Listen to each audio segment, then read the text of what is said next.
Muy bien, quiero aprovechar la oportunidad para compartir un pequeño mensaje, y digo pequeño porque no me voy a extender mucho, sobre la Navidad. Y quiero enfocar de que es un mensaje de esperanza para todos nosotros, esperanza de vida, esperanza de justicia, esperanza de bienestar.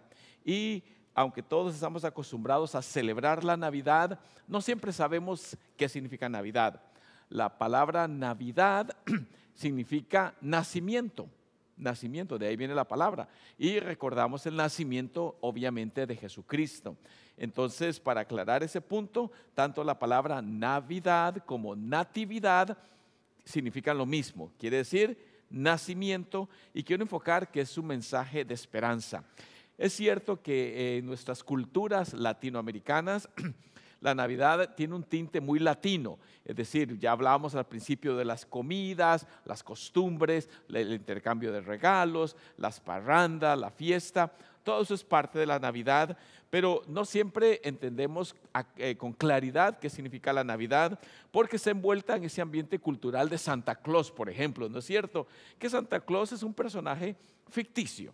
Obviamente dicen que existió un personaje San Nicolás, que daba regalos a los niños pobres, y de ahí viene la costumbre de Santa Claus, San Nicolás, etc.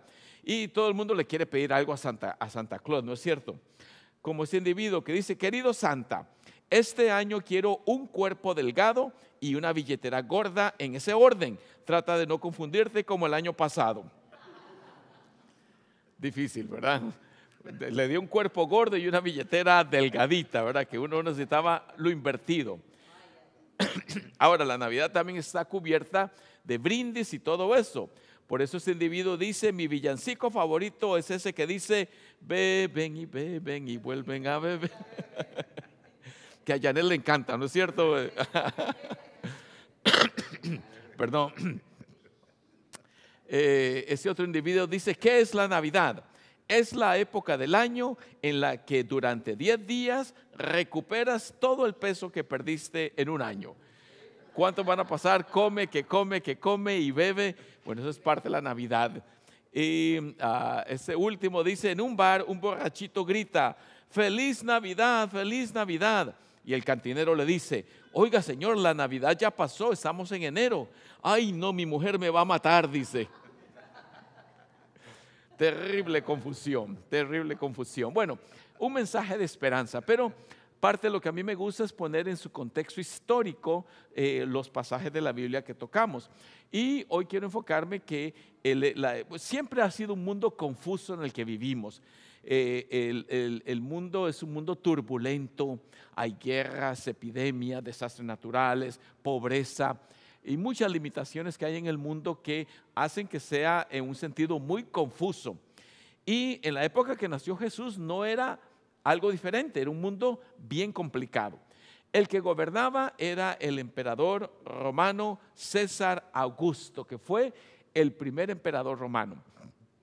Y algo que deben saber ustedes es que Jesucristo era un judío, un israelita, pero el pueblo de Israel estaba bajo la opresión romana. Usted debe entender esa parte de que no era un país libre. Póngase a pensar su país, de cualquiera que sea, que hay otro poder que llega y lo domina, un poder extranjero. En ese caso era el Imperio Romano. Y entonces los israelitas querían librarse de ese imperio romano, porque ellos querían ser libres, independientes.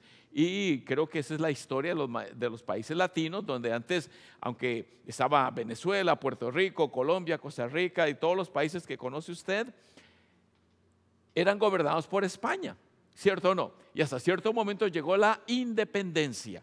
Y la independencia es que se desvinculaba y ahora el país era una autonomía que podía escoger su propio gobierno. César Augusto tenía el pie, digamos su zapato puesto sobre el yugo de los israelitas. Esa era la pura realidad. Y por eso, yo no sé si usted recuerda el credo apostólico, que hay una parte que dice que murió bajo Poncio Pilato. Poncio Pilato era un gobernador romano, no era el emperador. El emperador estaba aquí, pero él tenía gobernadores romanos en diferentes lugares, y en Israel o Palestina el que gobernaba era un gobernador romano llamado Poncio Pilato. Ahora, ¿cuántos de ustedes les gustaría que su país fuera sometido por otro país y pusiera a un extranjero como gobernador? A nadie. Pues ese hombre gobernaba todo el Mediterráneo. Usted puede ver aquí que todo el mundo estaba bajo la opresión romana y Roma no era buena gente. Usted ha escuchado de que Cristo fue crucificado y para nosotros es algo importante porque es la muerte de Jesucristo, claro que sí. De hecho tenemos la cruz como señal de eso. Pero quiero decirle lo siguiente, algo que quizás usted no sabía. Roma crucificaba miles y miles y miles de personas. La historia cuenta que claramente en una sola semana crucificó Roma a 3,000 personas de una sola vez. A 3,000, usted lo puede buscar en internet, eso no es nada nuevo. O sea, nosotros, claro, lo asociamos con Jesucristo porque murió crucificado, pero para Roma era en una forma de castigo muy normal. Y quien se rebelaba, digamos, si Israel quería liberarse del yugo romano, le caía el ejército y crucificaba a miles y miles. La historia dice que se quedaron hasta sin madera para tantas cruces que tenían que hacer. Póngase a pensar, era un castigo normal, cruel, terrible, pero eran muchísimas las personas que morían crucificadas. Esa es la realidad en la que nace Jesucristo. Y usted sabe que cuando Jesucristo fue crucificado, habían otros 2 crucificados a su lado. Lo que da a indicar es que simplemente era una forma de castigo muy normal para el pueblo romano, que castigaba a aquellos que se rebelaban.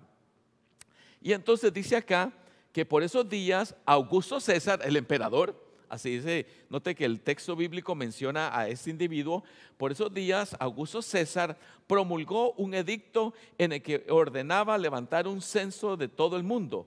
Este primer censo se llevó a cabo cuando Quirino era gobernador de Siria. Ahora, ¿para qué creen ustedes que era el censo? Pues para cobrar impuestos.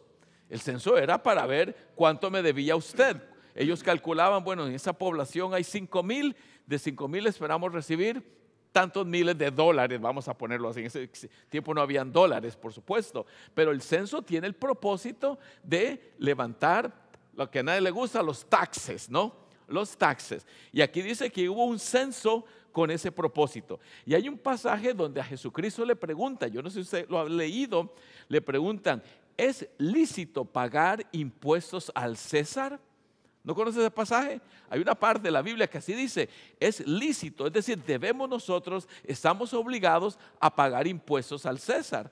Y es como que yo le dijera a ustedes, bueno, ¿debemos nosotros pagar los impuestos, sí o no? Eso es un poco de rebelión, ¿no? Si yo le digo, no soy seguro, porque la ley es clara, uno debe pagar impuestos.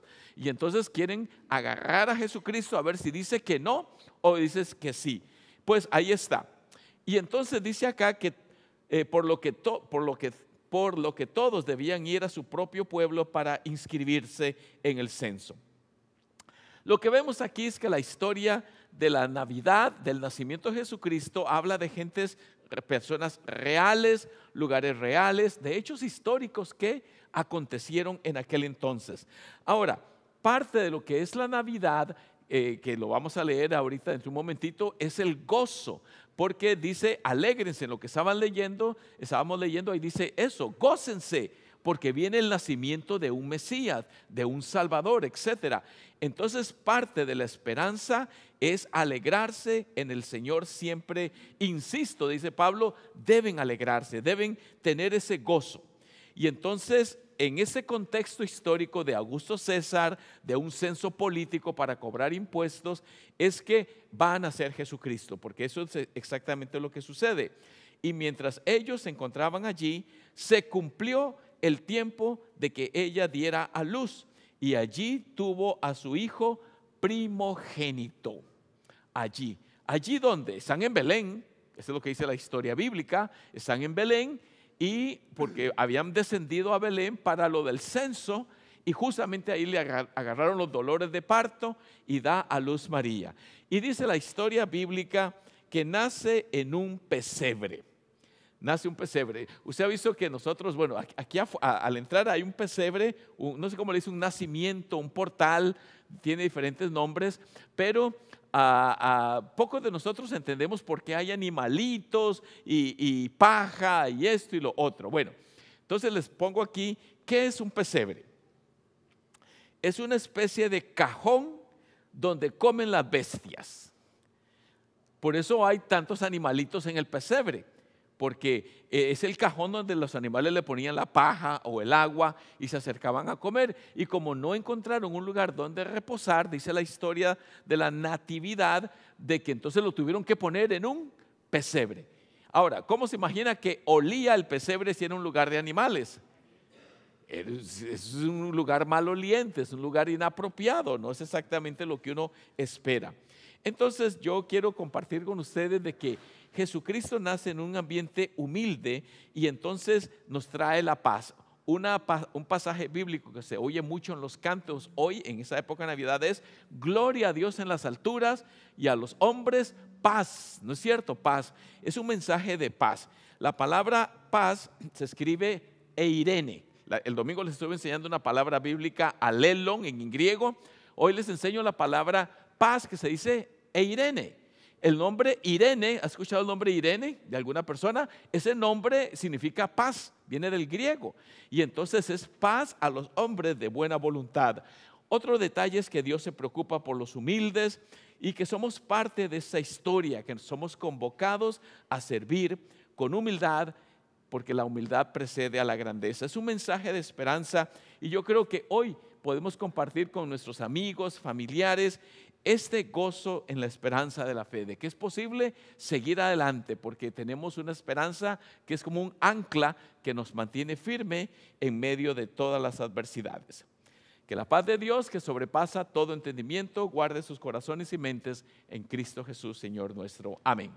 Vamos con el próximo cántico, Arriba los corazones.